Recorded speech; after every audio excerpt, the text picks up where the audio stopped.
Welcome back, everybody, to another deep dive. Mm. Today we're tackling, well, a literary giant, you could say, Truman Capote. Oh, absolutely. Specifically, his short story collection, 20 Contos de Truman Capote. Yeah. And you know what's great about this is, we talk about his novels, his, other works, but Right. short stories are a great way to kind of get a feel for an author, I think. They really are. You get these little slices of life, these different perspectives, and it's amazing how much Capote can pack into just a few pages, you know? Absolutely. And you've provided these stories for us. So our mission, should we choose to accept it, is to really uncover what makes these stories tick. I like it. Beyond just the plot, right? Yeah. Like, what are the themes, the symbolism, the things that make Capote's work still resonate with readers, all these years later. And what's fascinating about diving into a collection like this is the sheer range we get, right? Yeah. We see Capote experimenting with different voices, different settings, even genres sometimes. It's like he's not afraid to play around with form and style. Yeah, absolutely. Yet there are these certain threads that run through them all, like little hidden connections. Yeah. And those are the threads that I think we'll be pulling on today. Okay, yeah, let's get into that. Yeah. So let's start with one that I noticed popping up in several stories. Yeah. This feeling of isolation, Mm.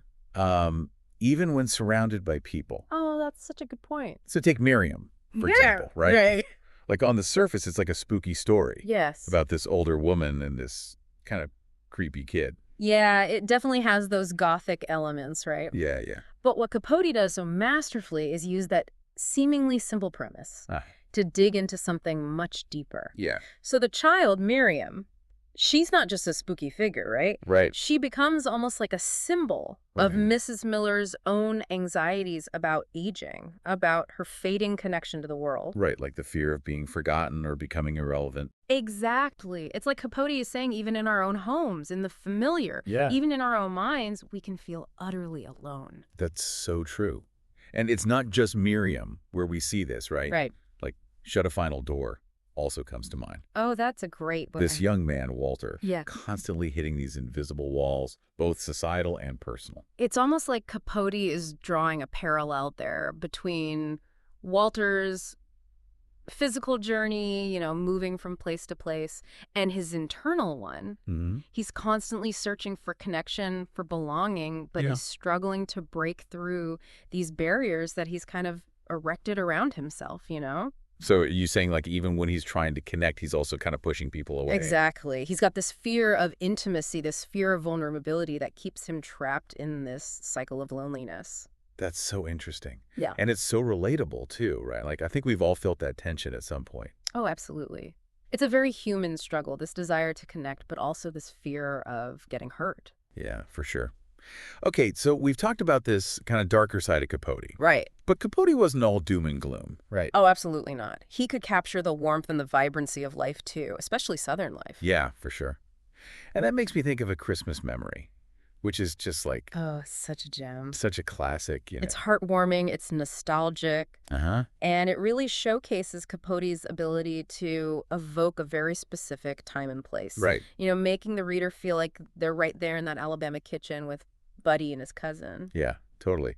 And, I always think about the fruitcake, right? Like, Fruitcake. it's such a simple thing, but it becomes this symbol Exactly.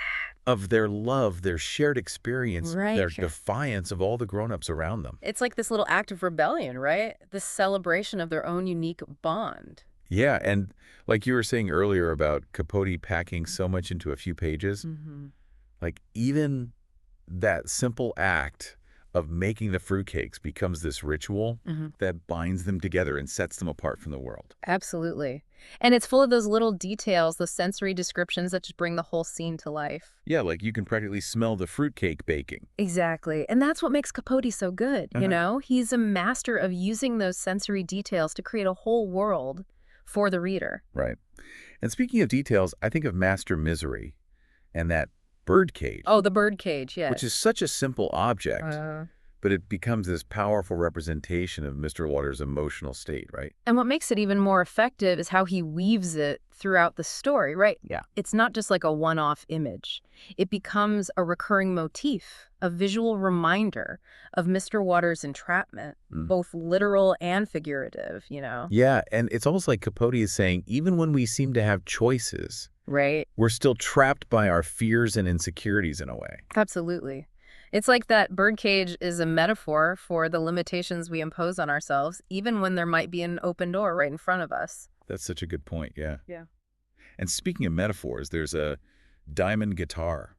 Oh, yes, that's a good one. Which takes place in this harsh, confined setting of the prison work farm. Right, right. And then you have this guitar, which is so beautiful. Yes. And shimmering. Shimmering, yes. It represents something beyond those walls. Yeah, like it's a symbol of hope for kə-POH-tee, the protagonist. Exactly. It symbolizes this better life, a world outside of the prison, and it fuels his dreams of escape, even if those dreams seem impossible. Totally. It's like that guitar is his lifeline, his connection to something bigger than himself. And the way Capote contrasts the guitar's beauty with the harshness of the prison environment, that really emphasizes that yearning for something more, something beyond the confines of their reality. Yeah, like it's highlighting the power of hope.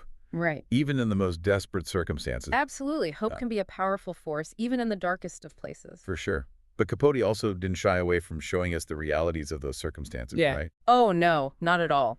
He had this keen eye for observing how social class shapes people's lives, their opportunities, even your dreams. Yeah, absolutely. And you see it in stories like A House of Flowers and Among the Paths to Evie. Two very different stories, but both touching on that theme in really powerful ways. So in A House of Flowers, you have Audley, Yes. who is facing poverty, exploitation, Right. but she still has this incredible resilience. She does. She's a survivor. And I think about how Capote views strength, right? Not just physical, but this inner strength. Inner strength, absolutely. A spirit that endures even in the face of adversity. Exactly. And it's not about denying the hardship, but about finding a way to rise above it, to keep going even when things are tough. Yeah, totally. Yeah. And then in Among the Paths to Eden, it's so interesting because it takes place in a cemetery. Yes, such a striking setting. Yeah, which you usually associate with death, but... Right, but it's not really about death, is it? It's about life, about the choices we make, the connections we forge, even in the face of our own mortality. Yeah, and you have these two characters, this wealthy socialite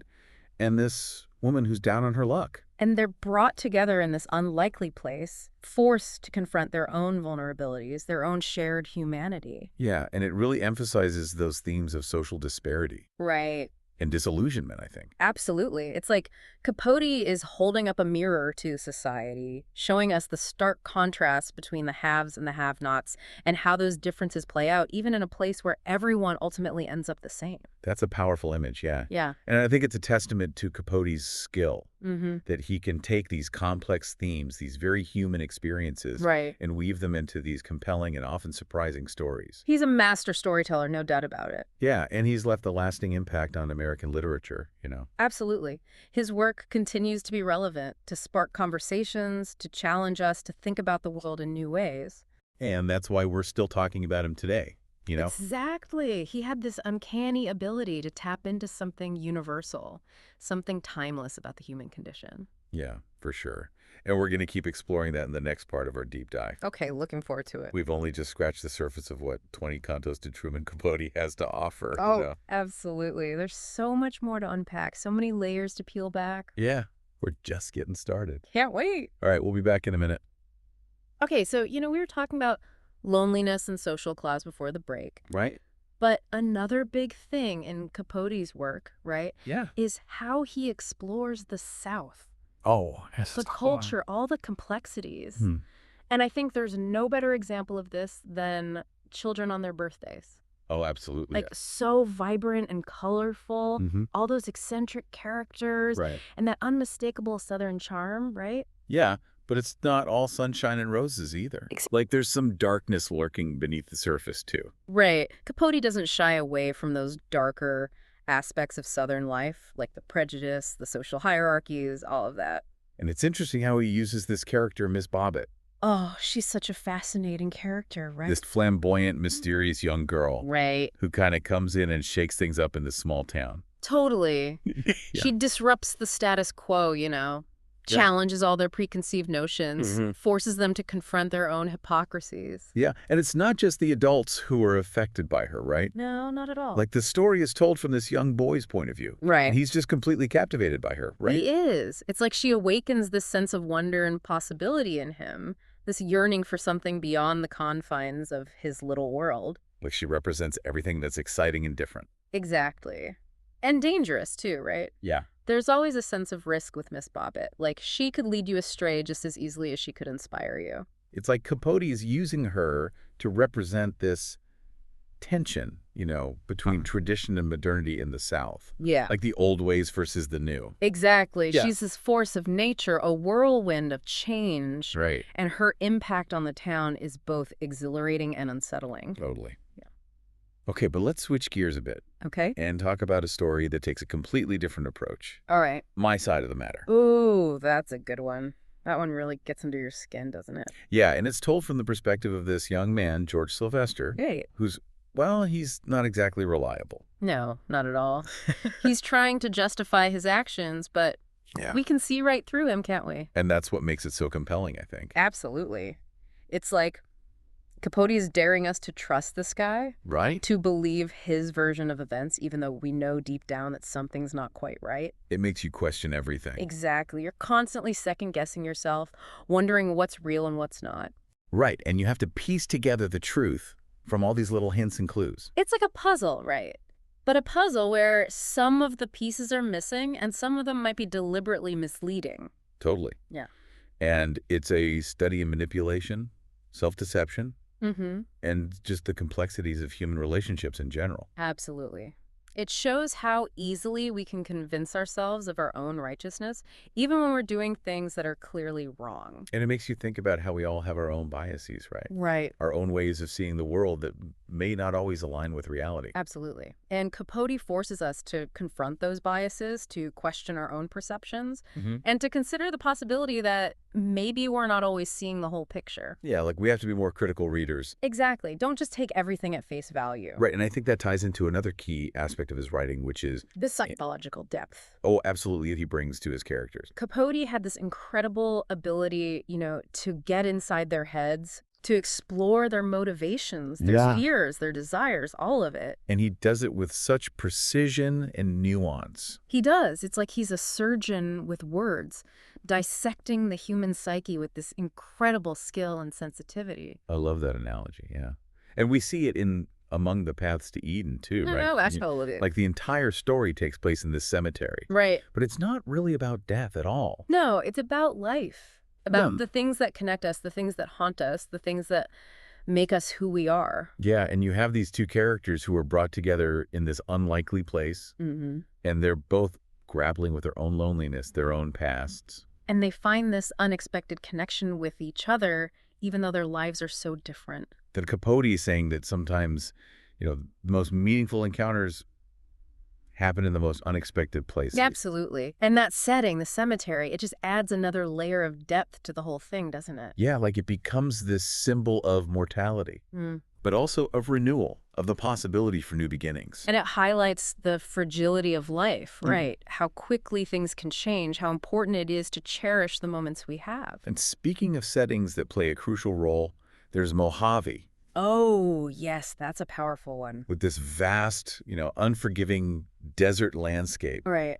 That almost becomes a character itself. It does. It's this oppressive presence, this constant reminder of the protagonist's isolation. Yeah, and it's a perfect backdrop for exploring themes of isolation, alienation, the search for meaning, all of that. Right. It's like the desert becomes a metaphor for the protagonist's internal landscape, all that emptiness, all that vastness, it reflects the emptiness he feels inside. Totally. Like he's searching for something, but he doesn't even know what it is. Exactly. He's lost, both literally and figuratively. Yeah, and I think it's really interesting how Capote uses that emptiness, that silence of the desert, to create this atmosphere of tension and unease. Right. It's like the silence is screaming at you. Yeah. Totally. Like it's a place where you can hear your own thoughts a little too clearly. Exactly. And sometimes those thoughts can be pretty scary. For sure. Yeah. Okay, but let's shift gears again to a story that's a little more, well, I don't know, heart-wrenching. Okay. A Christmas. Oh, yes. Which is so much more than just a holiday story, right? It is. It's about loss, grief, the complexities of family relationships, all of that. And you have this young boy Right. who's sent to spend Christmas with his estranged father. Right, right. And he's just grappling with all these feelings. He is. It's heartbreaking to watch him try to navigate this new reality, this family that feels both familiar and alien to him. And I think Capote captures that childlike perspective so well, you know? He does. That mixture of confusion, sadness, and this desperate yearning for love and connection. Yeah, so poignant. And then the setting, New Orleans during the holidays. Right, such a vibrant setting, but for the boy, it feels alienating and isolating, which just adds to his sense of displacement. Like it emphasizes that he's an outsider, you know? Absolutely. He's surrounded by all this celebration and joy, but he can't really connect with it. Right, like it's a reminder that everyone experiences the holidays differently. Exactly. And for some people, it can be a really difficult time of year. And then there's A House of Flowers. Oh, yes. Which also deals with some really heavy themes, right? Right. Poverty, exploitation, the resilience of the human spirit, all of that. Yeah, and Adelie's story is just so powerful. It is. She's such a strong character. Even in the face of all this adversity. Absolutely. And that image of the House of Flowers, it's so symbolic, isn't it? Yeah, it represents beauty, but also fragility. Like it's this reminder that even in the midst of hardship, there can still be moments of grace and beauty. Exactly. And it's that ability to find beauty in unexpected places, to find hope even in the darkest of circumstances that makes Capote's writing so enduring. And it's what we're going to continue exploring in the final part of our deep dive. Looking forward to it. We've covered a lot of ground already, but there's still so much more to uncover in the world of Truman Capote. There is. He's a writer who keeps on giving, you know? Totally. Like there's always something new to discover in stories, no matter how many times you read them. Absolutely. And that's what makes him so fascinating, so rewarding to read. It's interesting, isn't it, how Capote manages to make even the most unsettling situations strangely beautiful. Oh, absolutely. Like take A Tree of Night, for instance. Right. It's eerie and suspenseful, even a bit gothic, you know? But there's this underlying lyricism to the prose that makes it almost hypnotic. That's a great observation. And I think that duality, that blend of darkness and beauty, is really a hallmark of Capote's style. It is. He's not afraid to explore the shadows, but he always finds a way to bring in the light, you know? Right. He doesn't shy away from the darker aspects of human nature. But he also finds a way to illuminate them with compassion and understanding. Exactly.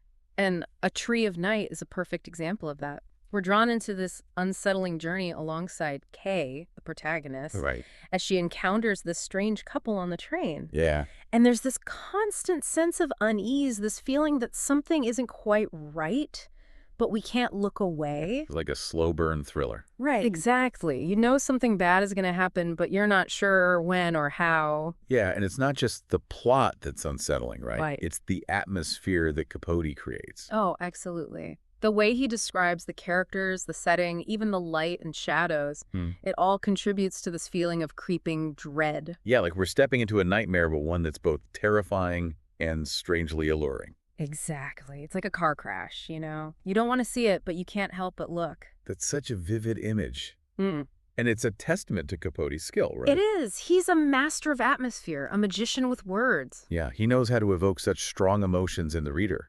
Absolutely. And you see that again in The Headless Hawk. Oh, yeah, that one's intense. The story takes us deep into the mind of Vincent, this tormented artist who's struggling with his own sense of purpose or lack thereof. Right. And the symbol of the Headless Hawk is so powerful, isn't it? It is. It represents this feeling of being lost, directionless, incomplete. Like a part of him is missing. Exactly. Yeah. And it becomes a metaphor for Vincent's own existential crisis, his struggle to find meaning in a world that often feels chaotic and absurd. Yeah, and it's not just the symbolism that's effective. No, it's the language, too. The way Capote describes Vincent's thoughts and emotions, it creates the sense of claustrophobia, this feeling of being trapped inside his own tormented mind. Like we're right there with him, experiencing his breakdown. Exactly. It's a masterful portrayal of psychological unraveling. Totally. And, you know, it brings us back to that theme of isolation that we've been talking about. Which seems to weave its way through so many of these stories. Yeah, whether it's physical isolation, like in Mojave, or emotional isolation like in The Headless Hawk. Or even societal isolation like in some of the other stories we've discussed. Yeah, Capote really explores all the different ways in which we can feel disconnected, you know. He does, from ourselves, from others, from the world around us. Right. And what's so profound about his exploration of this theme is that he doesn't offer any easy answers. He doesn't, does he? No. He presents these characters with all their flaws and complexities. Right. And he leaves us to grapple with their struggles to find our own meaning in their stories. It's like he's saying, here's a mirror, take a look. Exactly.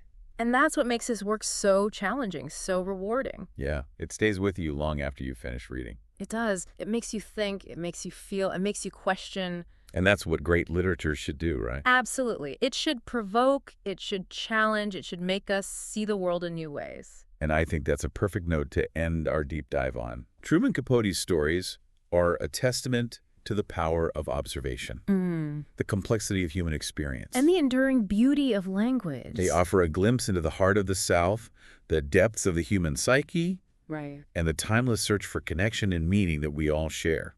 And so, to our listener, we encourage you to keep exploring the world of Truman Capote. There's a richness and depth to his work that will stay with you long after you've finished reading. Absolutely. And maybe even inspire you to do a little deep diving of your own.